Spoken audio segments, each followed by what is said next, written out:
let's go back to 2002. Can you talk about that? Let's talk a little bit about, preparation for pair skating. Oh my goodness, there's way too much to tell you. Well, pretty much I prepared most of my life. I was on the ice at a very young age, about 2.5 years old, learning to skate. And I was actually born in Calgary, raised in Red Deer. And that's where I started my grassroots figure skating. And by the age of 12, I started pairs. And I had a partner that back then that I went to the Olympics with in '94 actually. So Salt Lake was my second Olympics with David, my second partner. And so now, tell us about the emotions you felt when you won gold. That's a huge accomplishment, and to bring home the gold of all things. Can you tell me what you were thinking, what you were feeling back in 2002? I think most people remember we didn't win the gold outright that night, so the emotions were very different from when, if it would have been a gold medal the first night.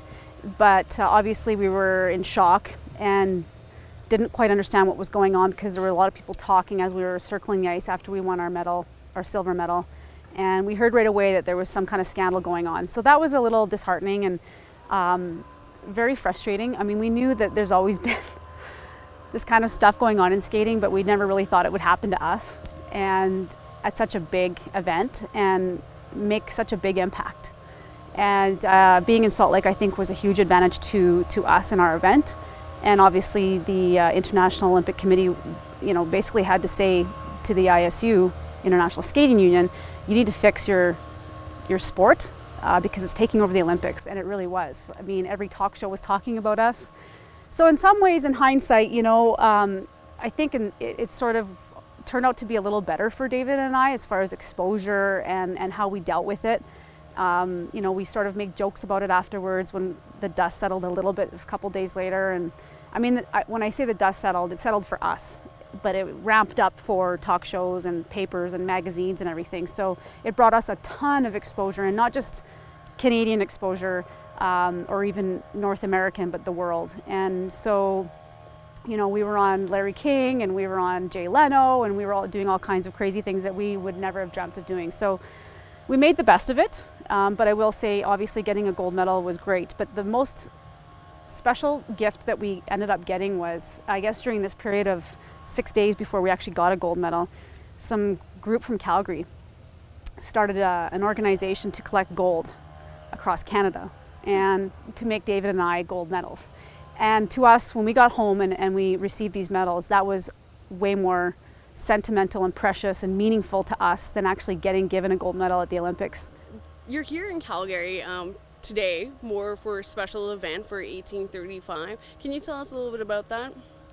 Well, I've been a big supporter of 1835 now for about 2 years. And we're in a process right now of building a women's facility and turning the existing facility into a women's facility, but building a new facility for men. We just think it's very important to give that opportunity to help women as well.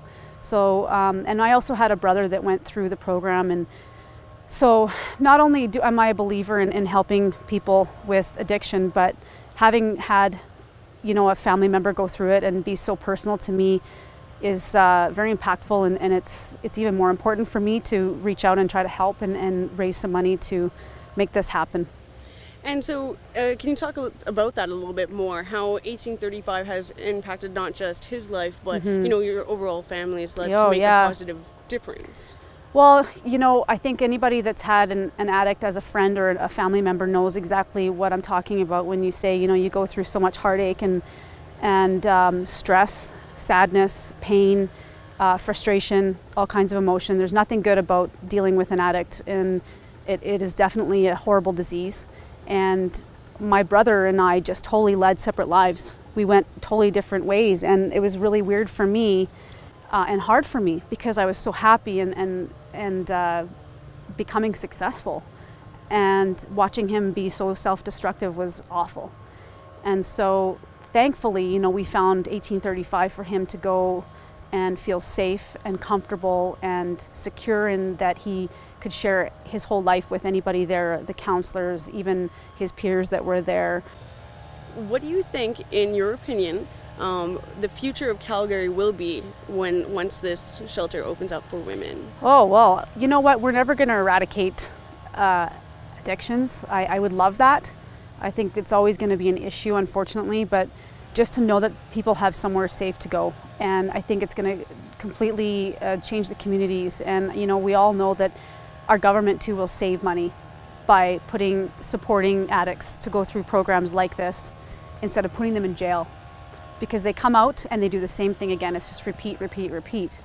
And what I like too about 1835 is that my brother always felt like even if he was starting to step backwards, he could come back and he could make a quick phone call to somebody that he was working with there or whatever. And it wasn't just like you did the 28-day program and you're gone. What is some advice that you have for not just addicts themselves, but families who are dealing with it? How can you be able to, like, what can you be able to say to them and like ask them or give them advice for a situation like yourself? The only thing I can say is it's a really horrible waiting period. You know, we were always told that you have to wait until they hit rock bottom, and that is the worst feeling in the world, to watch somebody be so destructive. And like, to me, my brother was already at rock bottom, but it wasn't his rock bottom. So, you know, my advice to families is just, unfortunately, we have to wait till they are ready. My brother said, "I'm tired of being sick and tired." And I was like, oh, thank goodness. But not to be afraid, that you're not alone. There are so many families and people out there that have gone through this. Families to get more involved in learning a little bit about addiction too. Then you stop being so judgmental too, as much as we want to judge. You know, like, you know, figure it out and stop doing that. Well, you know, everybody's got their issues, and it's very difficult for them. So I think once they get a better understanding too, then they can move forward themselves. Right.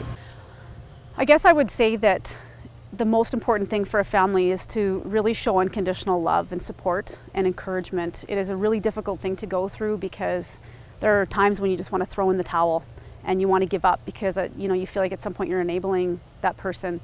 But I think just showing them that you are always going to be there for them, and it is unconditional. It's not based on conditions. And if you do this or don't do that, then. And that's really what we did. And knowing that we weren't alone was really important too. And we had so much support from so many different people at 1835 was really instrumental to us as a family healing too. Because we all went through, as much as this was about my brother, it impacted our family tremendously, more than we all even realized. What an honor it was to have Jamie Salé on Bscene TV. Coming up next, I need to say a huge thank you to our next guest, Rebecca, who shared her side of the story. Her side is a lot more devastating for women who have no place yet to go.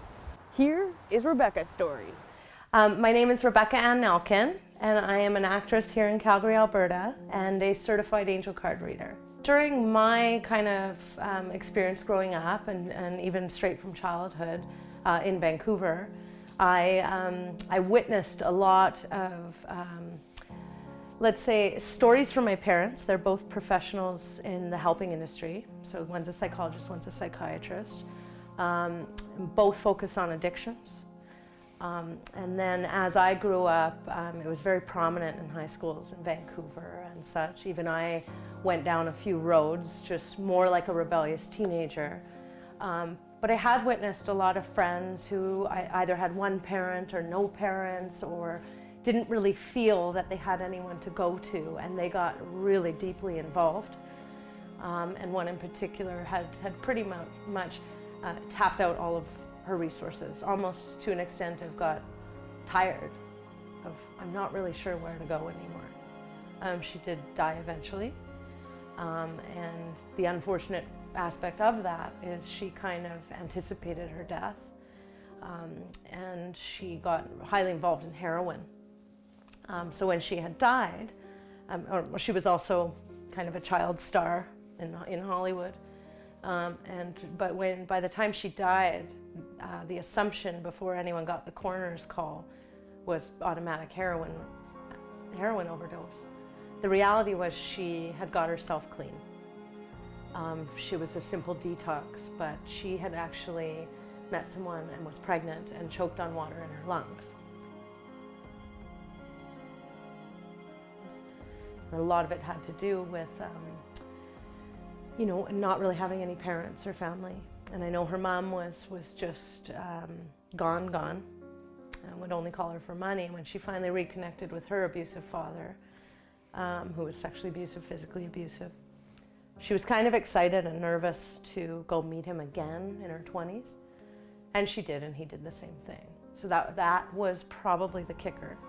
And I remember there were even moments where she said, I really don't know where to go, or it hits my heart, because I want anybody, any woman, to be able to freely, you know, be able to choose to change their situations.